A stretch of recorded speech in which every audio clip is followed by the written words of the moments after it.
Attention all pharmacy industry professionals. This isn't your grandfather's podcast. This is... What the hell are you talking about? Our grandfathers never even listened to podcasts. The internet wasn't even around. Shut your pie hole. My grandfather loves podcasts, and so does my maca. Your what? This is the RxRated Podcast, part of the Pharmacy Podcast Network. Did you say maca? Put the fidget spinners away. Punch in the coordinates for the jump to light speed. And do or do not. There is no try. What kind of asshat introduction is this? The podcast dedicated to all the pharmacy professionals in this crazy sector of healthcare. What was that? The RxRated Podcast. Dude, seriously? You already said that 3 other times. This is bullshit.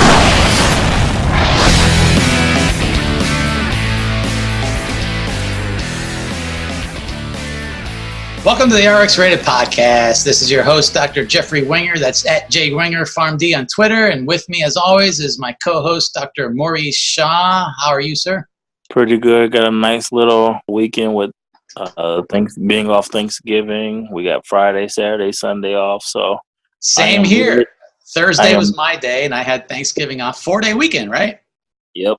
I'm really gonna hate Monday. Anytime I'm away from work more than 3 days, I just regret going back.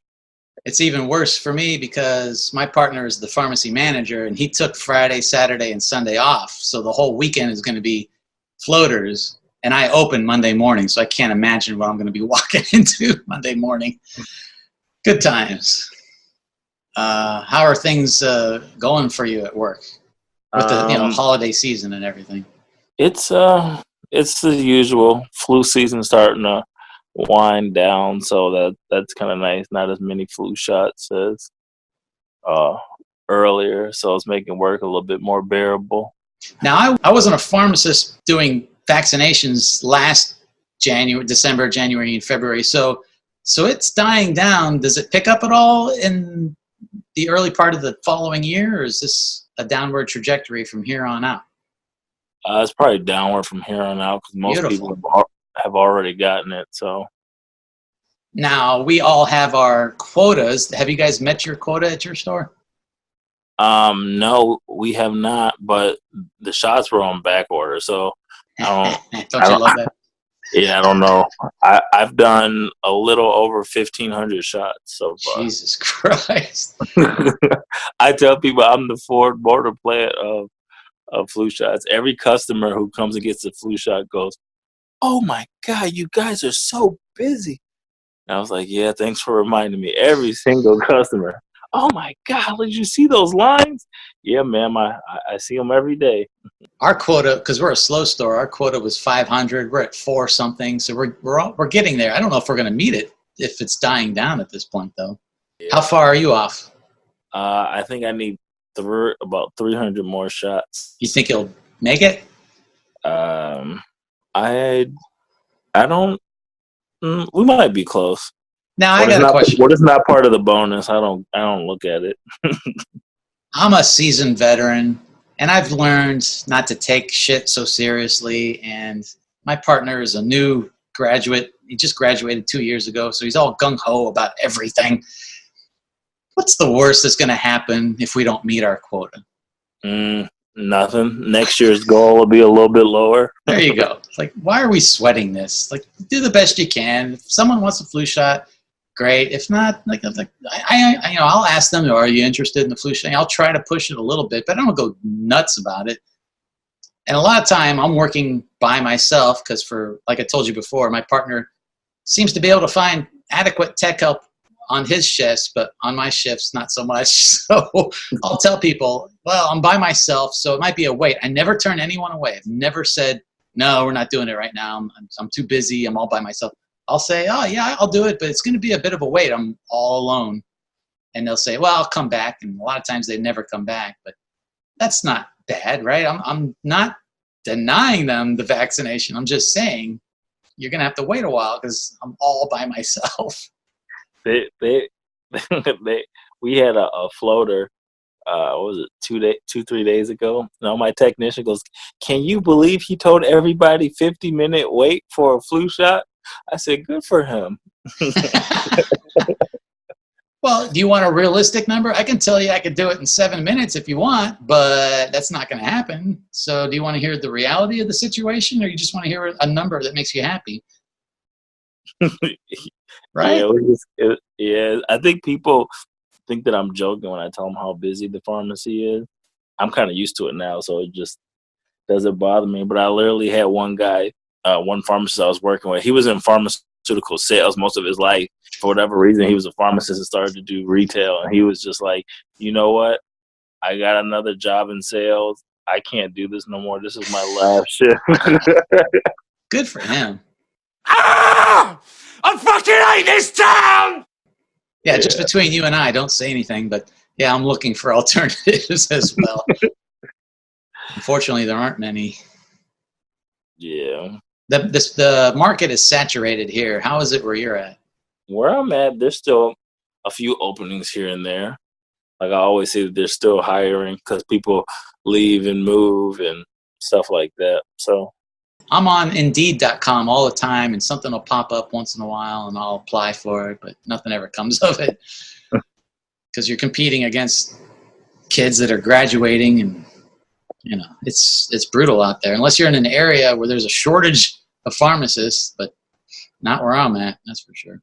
Speaking of pharmacists, because I never lie, I never say anything that isn't true. I'll be honest, say, oh, the wait time's going to be long or whatever, or no, we're out of this shot. And I'll never say we're out of something that we're not out of, but apparently there's a pharmacist in Georgia who pled guilty to for lying about prescriptions. Darien, Georgia, I don't know where Darien, Georgia is, but there's a female pharmacist. Her name's Janice Coulter. She pled guilty to 1 count of false statements relating to healthcare matters. And I guess the gist of it is that she was filling opioid prescriptions willy-nilly without making sure they're for a legitimate purpose and all this stuff. Did you hear about that?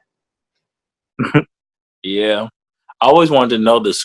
They never tell you the other stuff you need to know, like how many texts didn't she have? What was the script volume? Just to see how busy she was, Because I guess nurse practitioners can't write for certain things, and you got to make sure it was written by an MD, and you got to make sure it wasn't a psychiatrist, or I guess dentists can get away with it sometimes, but from what I understand, she was just filling whatever all the time and didn't give a shit. I don't know. It's hard to blame her, but I guess you got to do your due diligence, right? That's part of our job description. You got to make sure it's for a legitimate purpose. And yeah, that's why it's always nice when you read these articles. They don't tell you like the backstory was. I guess since it was consistent, it probably was just something that happened all the time. It wasn't like a one day she went willy-nilly. And wasn't she working for like an independent pharmacy owner? It wasn't a chain, right? Yeah. So this guy, I think I remember reading that he wasn't surprised that it happened, which makes me think, well, maybe he gave her the all clear, and when she got busted, he threw her under the bus. But I'm willing to bet that he was okay with it too. I mean, to be honest, half the time, like when I call on a lot of things, especially when you get those insurance rejects, like most it's rare that I have a doctor that'll say, "Don't fill that." Yeah. Oh, do you get calls with people calling in fake prescriptions all the time? Because we get that, and they forget the DEA number, and you're thinking, no, they usually don't forget the DEA number. So you call the office back, and they're like, no, we never prescribed that. If you're going to forge a prescription, folks, at least be savvy enough to have the doctor's DEA number. Yeah, when I was in Chicago, I would have a lot of that. They'd always call on a Sunday, like the DEA, the NPI, all this extra stuff, the date of birth, address, and social security number of the doctor. I'm like, hold on. You don't need all this. But yeah, they would just give way too much information. It always promethazine with codeine and the antibiotic. And then as soon as you get off the voicemail, the person would be there to pick it up. Like you have to have like a sixth sense. I guess when you're doing this long enough, you just develop a sixth sense, and you can just tell the way it was called in. If they mispronounce something, well, even then, nurses oftentimes do mispronounce stuff. But and then the person that would pick it up always smelled like marijuana. Had a gold grill. I was like, yeah, bro. You're not selling that. And they'd be like, hold the antibiotic. I'll just take the promethazine. Yeah, exactly. Well, we have a policy where you got to get both. We're not going to just give you the painkiller. You got to pick up the antibiotic too. Do you guys do that? Yeah. Yeah, these are tricks of the trade, people. We're like, we should get honorary degrees in investigative sciences and, psychology, sociology, the study of people, because you learn to read people. And like I said, it's like a sixth sense. I mean, it's like, I can always tell, like, the skinny middle-aged woman walking, because there's always that long hall to the pharmacy, at least in my store. You can see them walking, and they'll have the script still in the envelope. I can always tell it's an Adderall or a hydrocodone because they leave it in the envelope. Interesting. Like, oh, here we go. So-and-so wants their Adderall.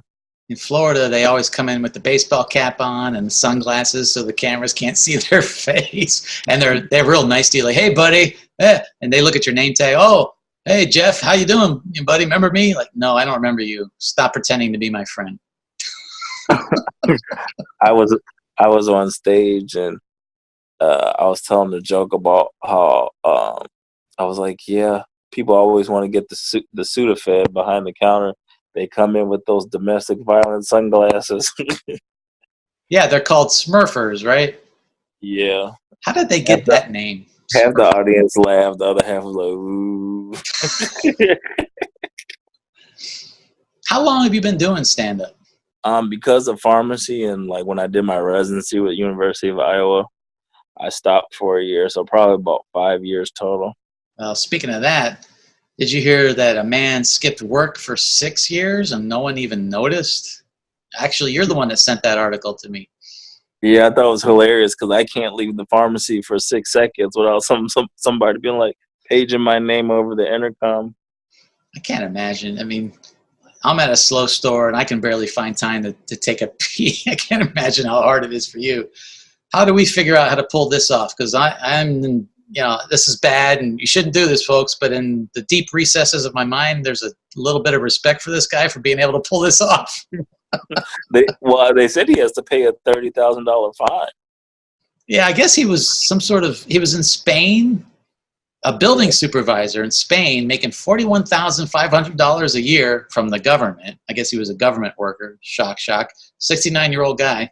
And he was caught because he was going to receive an award for 20 years of service. That means he must have gotten paid because he was still on payroll. So he probably was like, why would I come to work? They keep paying me.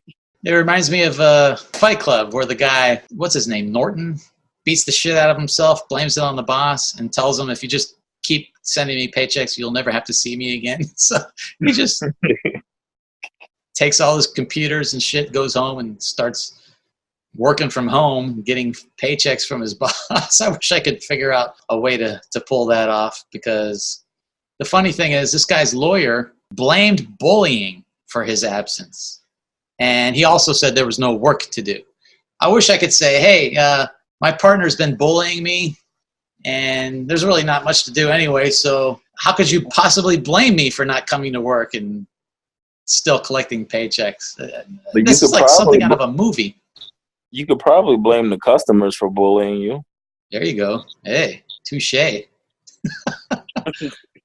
The funny thing, his name's Garcia, and he retired after the allegations came to light, though he denies wrongdoing. The guy still denies wrongdoing. And he even petitioned the deputy mayor not to pay the $30,000 fine that you just mentioned for an quote-unquote extended paid vacation.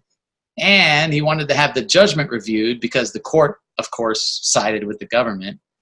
But how about the cojones on this guy for having the balls to do that? That's incredible. Oh, that's so funny. 6 years, wow. They need to do a movie of the week on him. Not a full feature Hollywood thing that's in theaters, but I think a TV movie paying tribute to him would be worthy. I mean, this is a hell of a thing to pull off. It's like that California pharmacist who worked for 22 years and turned out it was just a tech posing as a pharmacist. Remember that story? Yeah, and then when she got busted, she's like, it'd be nice if everybody could just forget this ever happened. Yeah, no shit. Just amazing. Like, how does this happen? How do people pull these kind of things off? I fantasize every day about trying to get out of work. There's no way to do that. But these people figure out a way. Ingenuity. What the fuck is wrong with you people? Speaking of opioid prescriptions, you also sent me an article that sort of says that prescriptions aren't really the cause of the opioid epidemic, and that it's quote-unquote time to end the war on drugs. The guy that wrote it in National Interest, was that the publication? His name's Jeffrey Singer, which I thought was funny because I'm Jeffrey Winger. But I guess they did a study, and they found out that the crisis is not caused by doctors. But what do you think? I mean, I'm sort of torn on this.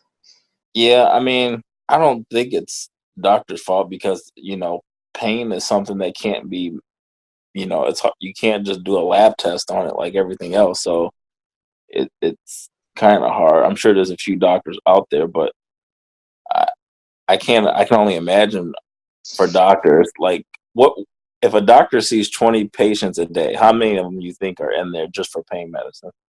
I'm going to say 20% at least. Yeah, so it's like 2 out of 10. Yeah, I would say probably like 30-35% probably want a pain medicine, or where you get new patients trying to transfer over because the other doctor got tired of writing, for their pain and stuff like that. And I also read an article where doctors are kind of in a bind because they kind of get reimbursed by how many patients they have, and if you don't refill their pain medicine, then you lose pay. So I'm sure some of that kind of plays a role into how often doctors prescribe opiates. Don't want to abuse it, but at the same time, they also want to keep patients. So, well, the article said that policymakers and law enforcement pressure healthcare practitioners into undertreating patients in pain. And they mentioned breast cancer, and they're not prescribing enough pain medication for women with breast cancer. And they blame it on the 2016 opioid prescribing guidelines. And they emphasize, look, these are just guidelines. You don't have to follow the letter to the law. These are just guidelines, but don't undertreat your patients, for Christ's sakes. I guess doctors are scared. I wonder if they couldn't sue doctors and these drug chains millions of dollars, would they even be doing this? Yeah, I always see those major lawsuits where they're like 2 doctors, pharmacists in this chain, and they got fined, millions of dollars. The article also goes on to say that as prescription volumes drop because of this fear that doctors have of getting in trouble, the overdose rate continues. And they mentioned fentanyl and heroin are now making up the overwhelming majority of overdose deaths. And now methamphetamine's making a comeback. I didn't realize it went away. So the author says, Jeffrey Singer says, until the war on drugs comes to an end and the focus shifts to harm reduction, the only thing that will change going forward will be the particular drug responsible for the latest overdose crisis, he puts it in quotes, and that should be the narrative. I don't know. I think maybe the government should stay out of it and just let doctors treat their patients however they see fit. I don't know. Yeah, probably, but there are some of those doctors that probably will just write scripts whatever you want. In Florida, we're inundated with these doctors. I think I mentioned this statistic before. It's probably tired now, but like the top 50 doctors that prescribe opioids in the country are all Florida doctors. Speaking of Florida, Drug Topics magazine had an article, the 10 worst states to work in, and Florida was number 41. I guess you would say it was the 9th worst state to work in. Everybody wants to go to Florida, but if you're a pharmacist, it may not be all that it's cracked up to be. The average annual here, let me explain. They rate things on a scale of 1 to 50. 1 is the best, 50 is the worst. So, for example, average annual salary is 33. Not that great, not even at the halfway mark. You'd think it'd be at least 25, but it's 33 in Florida. So you're not making a ton of money compared to other states. Cost of living is 28. That's somewhere in the middle. Housing affordability is 42. Houses are expensive in Florida, apparently. Employment is 3. So I guess there's a lot of jobs in Florida, which is a good thing. But stress level is 11. I'm surprised it's that low, to be honest. Probably because you have to be bilingual, and not everybody's bilingual. Yeah, no shit. You can't even work in Miami unless you're bilingual. Safety is 48. I don't remember what they mean by safety, but Florida is almost the worst state in the country as far as safety goes. The hurricane's blowing you away. There you go. That's what it is. Overall happiness, they have at 28, below half, and the uninsured rate is 46. That most of your patients aren't on insurance. They're probably on Medicaid, which makes your job harder, according to the authors of this article, and I can vouch for that. So, yeah, Florida's not all that it's cracked up to be if you're a pharmacist. I think Alaska was the worst state to be a pharmacist was Alaska. I don't know why. Because it's cold. But every time I see those jobs for pharmacists in Alaska, it's like almost $200,000 a year.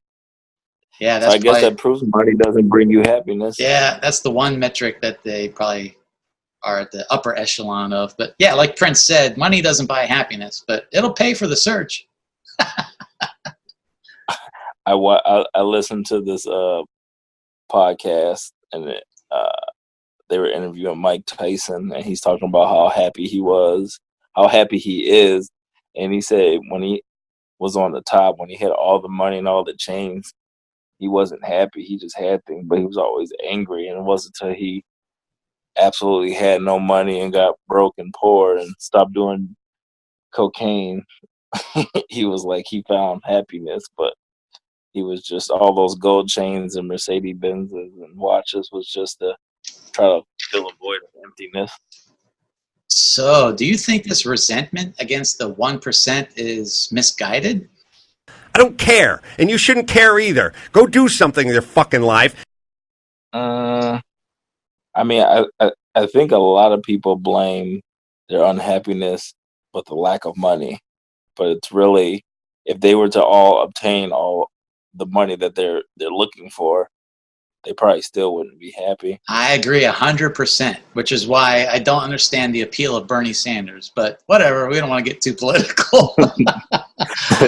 There's a guy, I think his name is Gary Vee. He's like, everybody talk about becoming a millionaire, having $1 million. And he was like, how about just saving and getting $100,000 in your bank account? He's like, most people probably don't have that. That's more attainable and realistic. Like, it's so small, the amount of people that have $1 million, like, you know, but everybody says, I want to be a millionaire. It's like, how about just $100,000 in the bank account? And for most people would just be fine, you know?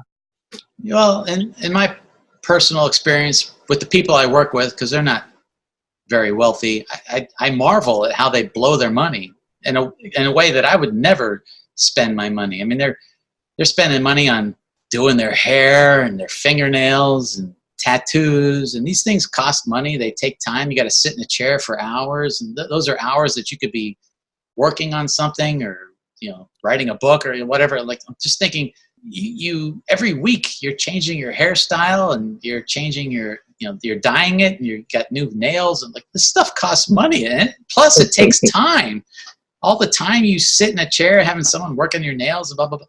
Save your money, for Christ's sakes. Like, well, the people who are probably doing your nails are working all day saving up.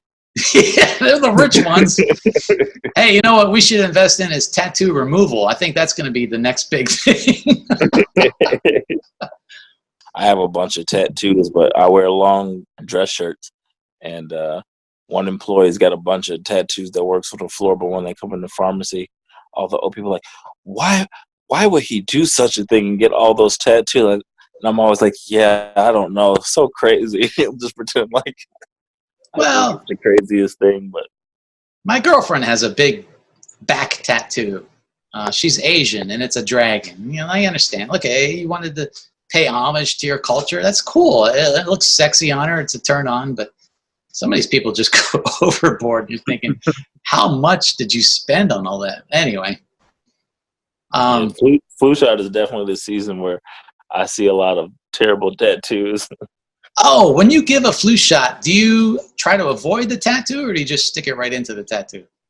It just depends. If it's easily avoidable, I avoid it. But sometimes it's just all right. I'm sticking it in the eyeball. I'll make a game of it. Everything gets tattooed. I'll stab this little eyeball right here. Now, I have to mention this because we don't get this opportunity very often, but the Bears and the Bills both won this week. How about that? You and I can both celebrate our team's victories this week. Yeah, I put $200 on. I did a teaser for the Bears.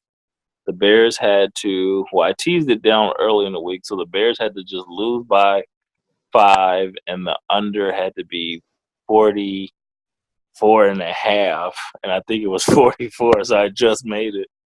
I need to get into football gambling. You gotta show me how to do that one of these days. But yeah, what's the record of the Bears now? You 6-6 or something? Yep, 6-6. You think they have any shot at making the playoffs?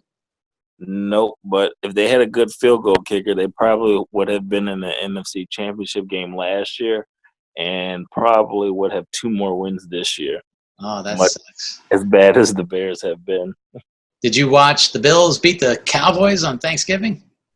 Yeah, I don't think Dak Prescott's that good, so I actually bet against the Cowboys.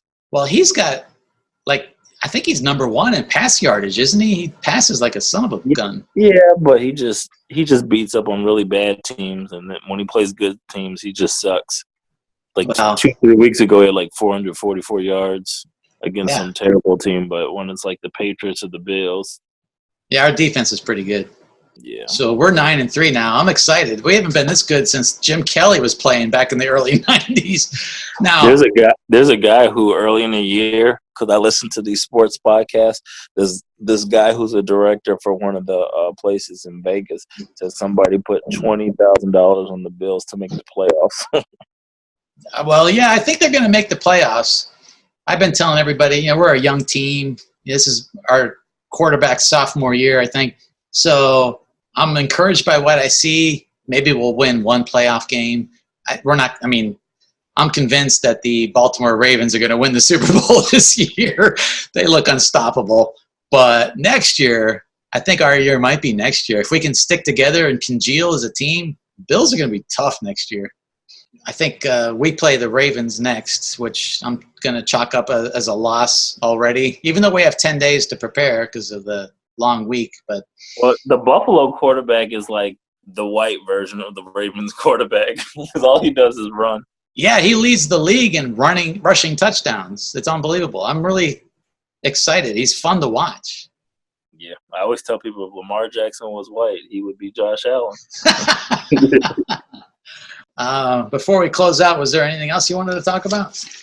I watched a cool YouTube video. It said in Canada that pharmacists there, they can write prescriptions for acne, cold sores, antibiotics, and birth control. Yeah, I saw that. So I thought that's just, maybe we can do that here in the United States. It'll happen eventually. Create more jobs, make everything a little bit better. Yeah, I had a woman come up to me recently and say, what can I take for a urinary tract infection? I'm like, there's Azo, but that just helps with the pain. You really need a prescription for an antibiotic. And I felt bad. I'm like, I wish I could just write you something.